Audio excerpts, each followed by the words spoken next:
好，再回到節目現場，我們繼續來討論現在美中持續在做高科技的晶片博弈哦。那這個情勢要出現重大逆轉的訊號了嗎？怎麼說？正當全世界都以為美國要持續掐住中國發展 AI 這個高端晶片咽喉之際呢，彭博社他們有一個勁爆的消息哦，說現在川普政府正在討論，我們要不要開放 H200的晶片呢？重新再賣到這個中國市場。那之前哦，白宮明明才大張旗鼓的把像 H100、H200還有 Blackwell 這一些全部都要進入到這個管制名單、禁售清單，結果現在 H200不是一個低階的東西呢，現在又考慮要退一步賣給中國了，而且美國內部甚至有消息指稱呢，這竟然是一個折中方案，因為他們不敢賣 Blackwell， 怕輝達的營收崩塌啦，整個拖累美股，這是川普最不想看到的，因為美股就是他的底氣。然後還有怕擋不住中國這個國產晶片加速研發一路狂飆的生態，所以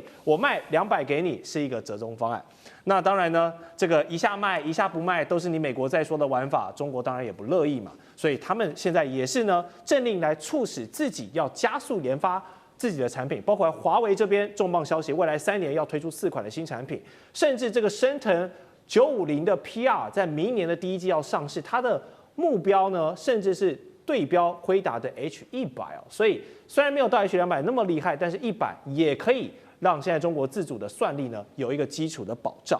好，那也是希望能夠早日擺脫像輝達啦、AMD 這些產品的一個系統性的脫鈎，達到系統性脫美這樣的一個自主權。好，川普為何現在不斷改變，又忽然要賣你 H200了？此時此刻正在實施 AI 自主化的中國會買這個賬嗎？還是我就等到明年 Q1 看這個好不好用？好用的話我就不要買你的。楊老師怎麼看？買還是會買了，但是華為的突破以及舉國體制政策上的扶植的加快速度是不會停的，而且可能會更加速。但我講的買可能是民間的買，政府就是北京這邊看他會不會延續當初對 H20的質疑，那對 H200那是不是同樣的態度 ？H200我看在 NVIDIA 的官方網站上面，它是 H100的容量的2倍，所以它叫 H200。那當然一個說法就是在釜山會議之後呢，川普就了解了。他不可以再做川建國了，那基本上其實還是要顧及到美國企業的利益，以及呢，還是這個市場，大陸的市場還是很重要，是美國的收益以及未來研發的這個最重要的一個收益來源。所以呢，黃仁勳跟白宮裡面的 AI 沙皇叫 David Sacks， 在這個議題上就十分支持，不只是個議題上支持了。之前另外一個案件就是在美國的國防授權法裡面，是不是要放一個法案叫 GAIN AI 哦？它這個名稱是挑第一個字母，其實就是指保護美國基礎建設效率及國安的法案。那他就說，如果硬體的公司像 NVIDIA 要賣的話，先賣給美國的企業，有美的企業哦，其他國家，那然後呢才可以賣給中國。那當然，我們看到像 Amazon 或者是這個 Microsoft 就歡迎這樣的做法，可是 NVIDIA 是全力反對啊。那這個反對當然一方面是黄仁勳的這個企業現在是美國一樣嘛。我們台灣的護國神山如果是台積電人，美國現在護國神山就是 NVIDIA 了。那全世界第一個市值超過5兆美元的哈。所以呢，它的這個大陸的這個現在在9月10月的時候，它的市占率一下掉了6%，掉了63%，只剩下30億美元。過去曾經是占95%的，所以這一陣子 NVIDIA 黃仁勳不斷的喊零就是零就是零，就是已經掉到快零快沒有了，他非常的悲觀哦。雖然他的獲益還是不錯，因為他從沙烏地阿拉伯、阿聯酋裡面獲得了很多的市場，可是呢，這就是也許在國安跟市場之間的一個折衝。那第二個就是，我覺得其實是有一點晶片換稀土，也就是說，了解到中國大陸這個稀土的方案其實還沒有100%的明確。是不是真的延後1年，以及整個審查的過程當中，是不是會有怎麼拖延？因此呢，他在這個 H200上面也採取一個，就是說某種程度的這個妥協，又顧的 NVIDIA， 又顧的稀土，然後呢又顧的中美關係，大概是這個角度吧。至於大陸這邊買不買，有東西賣，我們為什麼不買呢？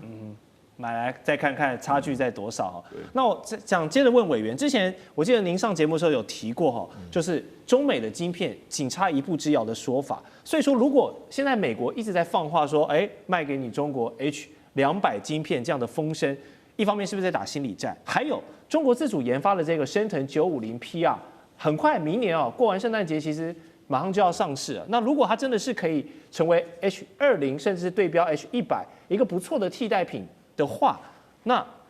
還有必要一直受限於美國一下賣一下不賣的這樣的一個做事嗎？其實科技戰也好，心理戰也好，背後都是財務戰啊。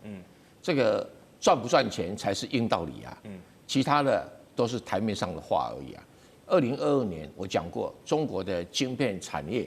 可以花5年的時間趕上美國。那5年嘛，就是2027年，所以我們的靜待還有2年的時間。這2年時間是中國大陸考驗自己，但我認為它能夠做得到。除了說成熟晶片都更不用講的，我們就講 AI 晶片。AI 晶片，它現在的華為、昇騰啊，是全力在趕工。那能不能追上 H100？我認為這不是問題啊。它現在基本上，已經準備了如何跟 H200來對標了。那只是生產的關係，先推出 H100。因為科技產業通常這樣，我投了多少研發費用，到什麼程度，我先要回收，等到下一階段啊，我再推新的。可它研發一定超前進度，然後每一段時間把這個我剛才講財務原因，把投下去的研發費用收回來。那中國大陸如果不買 H100，不買 H200，或者買的少的話，對輝達是一個很大的一個財務壓力。因為當它越發展到 Blackwell 或者明年要出現 Rubin， 會有個現象，就是越高端越貴，越貴買的越少，到最後剩下大概中國、美國會買。我舉一個例子，那個ASML 哈，那個 ASM 那個荷蘭的光刻機就是這個現象啊，它現在已經造到了頂端的這個所謂的 EUV， 已經到了一架4億美元。真的，對不起，誰買？台積電買一架，沒了，沒了。為什麼？啊，你不讓中國買，那你叫日本買嗎？日本還在初級階段，全世界沒有人會買這麼貴的。可是你投下去研發這個4億美元一架的光刻機，請問你花了幾百億的研發費用下去，你不能回收的話，就會在今年不斷的產生債務的累積，這個就是現實啊。所以如果輝達出現了營收減少，而且投下去的費用那麼高，獲利稍微沒有像以前那麼理想，那當然會拖累美國的股市。美國的股市一拖累的話，那是變成是會擴散出去，所有人財務受損，就會影響到消費，因為股票投資者賠錢；影響到投資，因為公司沒辦法發行新股。所以這一連串帶動出來的影響，會跟台灣一樣。所以說，台灣如果台積電離開了台灣之後，台灣的經濟會開始往下走啊，這是沒有辦法避免的啊。那一樣的，如果 NVIDIA 找不到新的大客戶，我講大客戶哦，你 Blackwell 現在已經賣得不太好啊。只有沙特阿拉伯在買，還有美國自己幾家在買而已啊。那如果 Rubin 出來，效能很高，力道很強，但是太貴了，不能回收，那就對不起啊，您就要停擺，不能回收。你每一個 Blackwell 不知道投了多少錢下去研發 ，Rubin 不知道投了多少錢下去研發測試、試產，都花很多錢，那只要不能回收，它的成長動力就停止了。所以中國大陸的市场能不能打開，關係着輝達的成長動力，也關係着美國股市的成長性。那川普不在乎輝達，也不在乎中國，甚至也不在乎美國自己，但他在乎美國的股市，因為他的好朋友全部在股票市场上。真的，是的，是的。好，確實哦，這個中國市場對於輝達，對於黃仁勳執行長很重要，也難怪前段時間他訪問都是穿着唐裝跟大家這樣說中文。我們繼續觀察，還有中國這個成熟製程已經夠強了，但現在就是要在先進製程急起直追嘛。一個市調機構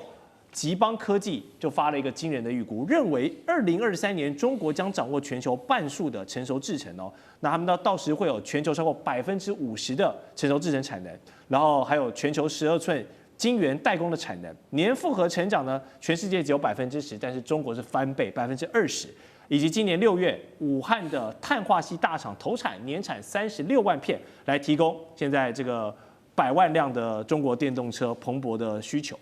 所以成熟製程大家經常誤會，以為它是落後製程，但其實它不是啊，它反而是跟這些民間汽車、工控、電力、通訊、老百姓息息相關這些剛需的產品啊，很重要。但一旦中国掌握了全球半數的成熟製程之後，我們說這個半導體的市場有沒有機會重新洗牌，然後成為中國第2個繼稀土之後呢，成熟製程也可以作為一個戰略的王牌？艦長怎麼看？已經是了。為什麼這麼說呢？因為我們回頭看一下股價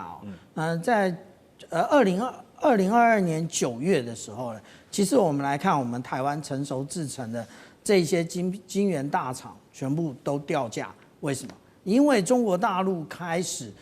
整個成熟製程大出台，然後接下來它就開始，只要中國大陸它進入了量產，任何一個產業它進入了量產，它就開始進入白菜價。它一進入白菜價的時候，对不起，無與人能比。也就是像剛剛講到電動車就是如此，被捲爆了。對，那如果是這個樣子的話，那也就是說，為什麼台灣的那個晶圓廠，也就是成熟製程的晶圓廠，全部通通都在掉價？因為中國大陸在砍價。那這也就是我們看到的。另外，我們再回想一下，大概在1-2個月之前的安氏半導體。我們講到安氏半導體的話，那你荷蘭的廠，你為什麼不在荷蘭自己做？你為什麼封裝測試以及部分製程要在中國大陸做？因為中國大陸做其實物美價廉，然後你才能夠賺取更多的廠商利益這個部分啊，所以你才願意到中國大陸來投產，不然你為什麼不自己在荷蘭產呢？這個也就是最大的問題。但是其實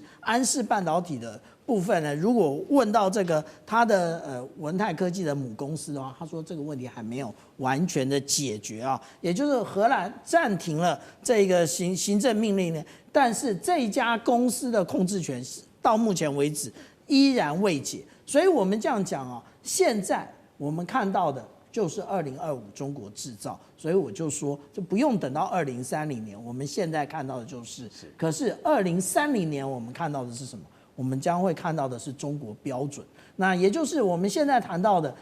有關於先進製程，我們平常可以用到什麼？我們平常用到的最多就是手機而已，其他的通通都是軍事或者是 AI 在使用，我們根本用不到。可是我們天天的，哪怕你開了冰箱，或者是開電視，用這個洗衣機，全部通通都是成熟製程的。那其實中國大陸掌握了每個人的生活，那它也就是說，會讓全世界重新洗牌一次。那剛剛其實按照那個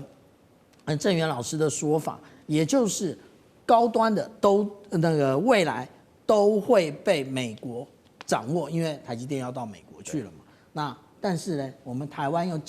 在成熟製程這一片又競爭不過中國大陸，那我們還剩什麼？地緣政治、